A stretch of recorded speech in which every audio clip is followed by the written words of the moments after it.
उनकी मोहब्बत की दुकान में फेक वीडियो बिकने लगे हैं। उसको पराजय का भय इतना सता रहा है। और कांग्रेस वाले लिख लो, आप लाख कोशिश करो, कांग्रेस के सभी प्रधानमंत्रियों के मुंह से, उनके सभी नेताओं के मुंह से एक ही बात सुनी होगी, गरीबी हटाएंगे, गरीबी हटाएंगे, गरीब माला जपते रहते हैं ना।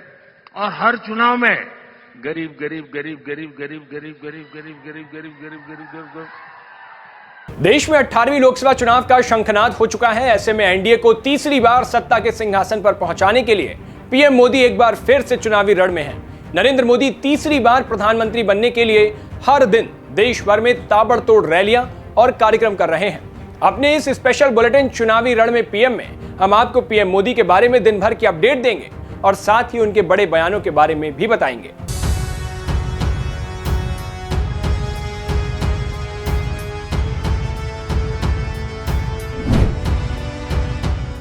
नमस्कार, भारत एक्सप्रेस देख रहे हैं आप, आपके साथ मैं हूं उज्जवल मिश्रा। देश में इस समय चुनाव का माहौल है। नेताओं के साथ साथ आम जनता की जुबां पर भी चुनाव की चर्चा है।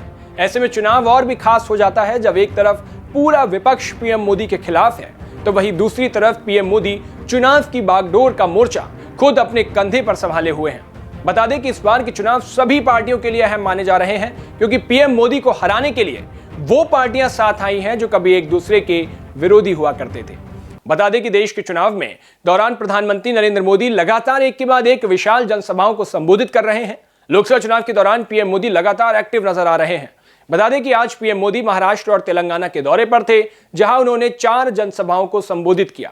ऐसे में कहना गलत नहीं होगा कि पीएम मोदी एनडीए को सत्ता में वापस लाने में कोई कमी नहीं छोड़ रहे हैं। पीएम मोदी महाराष्ट्र और तेलंगाना के दौरे पर थे। उन्होंने महाराष्ट्र के माड़ा, धाराशिव और लातूर में रैली की। और बात करें तेलंगाना की, तो पीएम मोदी ने तेलंगाना के जहीराबाद में भी लोगों को संबोधित किया। इन जगहों पर पीएम मोदी ने कई विशाल जनसभाओं को संबोधित करते हुए विपक्ष को लेकर उन पर निशाना भी साधा। बता दें कि विपक्ष पर हमला बोलते हुए पीएम ने कहा कि कांग्रेस की सरकार थी तो किसानों के हिस्से की खाद भी लूट जाती थी, किसानों को यूरिया के लिए लाठियां खानी पड़ती थी, लेकिन 10 सालों में किसानों को हमने यूरिया की कमी नहीं आने दी। पिछले साल ही खाद पर किसानों को 2.5 लाख करोड़ रुपए की सब्सिडी भी दी है। पिछले 60 साल में आपने कई बार कांग्रेस के सभी प्रधानमंत्रियों के मुंह से, उनके सभी नेताओं के मुंह से एक ही बात सुनी होगी, गरीबी हटाएंगे, गरीबी हटाएंगे, गरीब माला जपते रहते हैं ना। और हर चुनाव में गरीब गरीब गरीब गरीब गरीब गरीब गरीब गरीब गरीब गरीब गरीब गरीब गरीब यही माला जपते रहते थे। उससे आगे कुछ नहीं करते थे। आपके आशीर्वाद से, आपके सहयोग से, और आपने मुझे जो कुछ भी शिक्षा दीक्षा दी है उसके कारण 10 साल में इस देश के 25 करोड़ लोगों को गरीबी से बाहर निकालने में हमें सफलता मिली है। अब इनकी हालत ये है कि झूठ नहीं चलता है तो हमारे चेहरा उसको उपयोग करके, आर्टिफिशियल इंटेलिजेंस का उपयोग करके उनकी मोहब्बत की दुकान में फेक वीडियो बिकने लगे हैं। ये फेक वीडियो बना रहे हैं।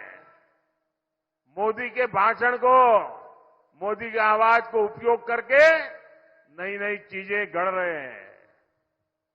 कांग्रेस पार्टी इतनी कंगालियत पर पहुंच गई है, उसको पराजय का भय इतना सता रहा है। और कांग्रेस वाले लिख लो, आप लाख कोशिश करो।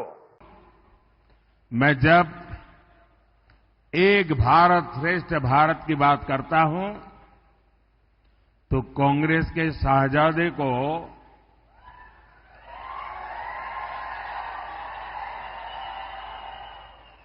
बुखार चढ़ जाता है। कहते हैं कि मोदी एक भारत की बात क्यों करता है। भारत को खंड खंड में देखने वाले लोग प्रधानमंत्री पद को भी खंड खंड में बांटना चाहते हैं। 5 साल में 5 पीएम का इनका प्लान, यानी बारी बारी देश को लूटने की योजना। वहीं महाराष्ट्र के बाद पीएम मोदी तेलंगाना पहुंचे थे, जहां उन्होंने जहीराबाद में रैली की और यहां पर लाखों संख्या में लोग पीएम मोदी को सुनने आए। हर किसी की जुबान पर पीएम मोदी का नाम था।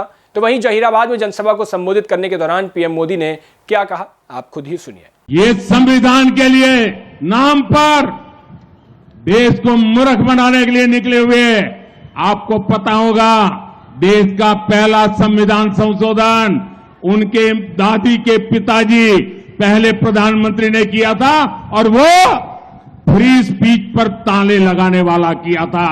और आखिर में उन्होंने प्रेस पर प्रतिबंध लगाने वाला सुधार करने का प्रयास किया था। ये संविधान के प्रति इनकी भावना है। तो आज के हमारे इस बुलेटिन में बस इतना ही। देश और दुनिया की बाकी तमाम खबरों के लिए देखते रहिए भारत एक्सप्रेस।